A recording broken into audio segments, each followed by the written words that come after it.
নমস্কার বন্ধুরা, আমি সুমি। আপনারা দেখছেন সুমি রান্নাঘর। তো দেখুন, আজ কিন্তু আমি কচুরলতি ভেজে দেখাবো। তার জন্য আমি কচুরলতি সুন্দর করে ছাড়িয়ে ধুয়ে নিয়েছি। আর কি লাগছে কচুরলতি রান্না করতে, আসুন দেখুন। দেখুন, আমি দুটো বড় সাইজের পেঁয়াজ কুচি করে নিয়েছি একটু মোটা করে, 3টে কাঁচা লঙ্কা নিয়েছি আর গোটা রসুন নিয়েছি। চলুন তাহলে রান্নাটা শুরু করা যাক। একটা কড়া বসিয়ে নিয়েছি, কড়াইয়ে দিয়ে দেবো জল।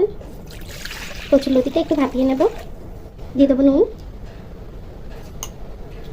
দিয়ে দেবো লতি,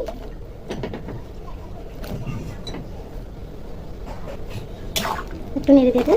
বেশিক্ষণ কিন্তু ভাপাবো না, বেশিক্ষণ ভাপালে কচুরলতিগুলো নরম হয়ে যাবে, খুব বেশি সিদ্ধ হয়ে যাবে, তখন কিন্তু ভাজতে অসুবিধা হবে, ভাজা হবে না। একটু ঢাকা দিয়ে দেবো।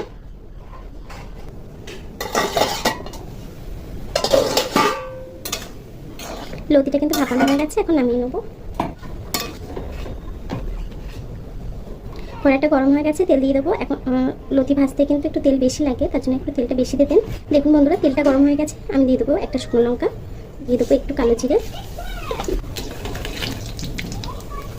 দিয়ে দেবো গোটা রসুন,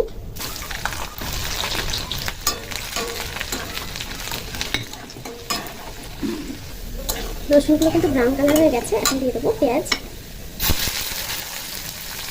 আর কাঁচা লঙ্কা।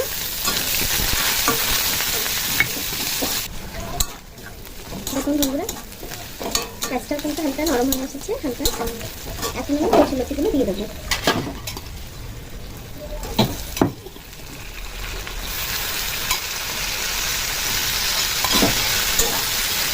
কচুরলতি আর পেঁয়াজটা সুন্দর করে ভাজা হয়ে যাবে।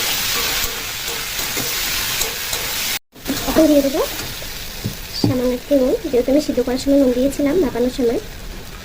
নুনটা নিজেদের আন্দাজ মতন দেবেন নুনটা। দিয়ে দেবো হলুদ গুঁড়ো,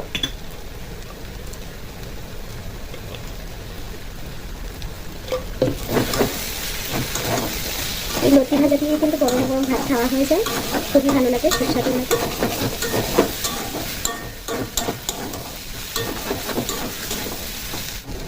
দেখুন বন্ধুরা, আমার কচুরলতিটা কিন্তু ভাজা হয়ে গেছে। দেখুন কত সুন্দর হয়েছে। এখন নামিয়ে নেবো। ভাজা হয়ে গেছে, এখন নামিয়ে নেবো। দেখুন বন্ধুরা, আমার কচুরলতিটা কিন্তু ভাজা হয়ে গেছে। কত সহজেই কম সময়ে ভেজে নিলাম কচুরলতি। এটা কিন্তু গরম ভাতে খেতে খুবই ভালো লাগে। আপনারা অবশ্যই এটা ট্রাই করবেন। আমার ভিডিওটা যদি ভালো লেগে থাকে, আমার ভিডিওটা লাইক দিয়ে দেবেন, চ্যানেলটিকে সাবস্ক্রাইব করে দেবেন। আমার ভিডিওটা এতক্ষণ দেখার জন্য সবাইকে অসংখ্য ধন্যবাদ।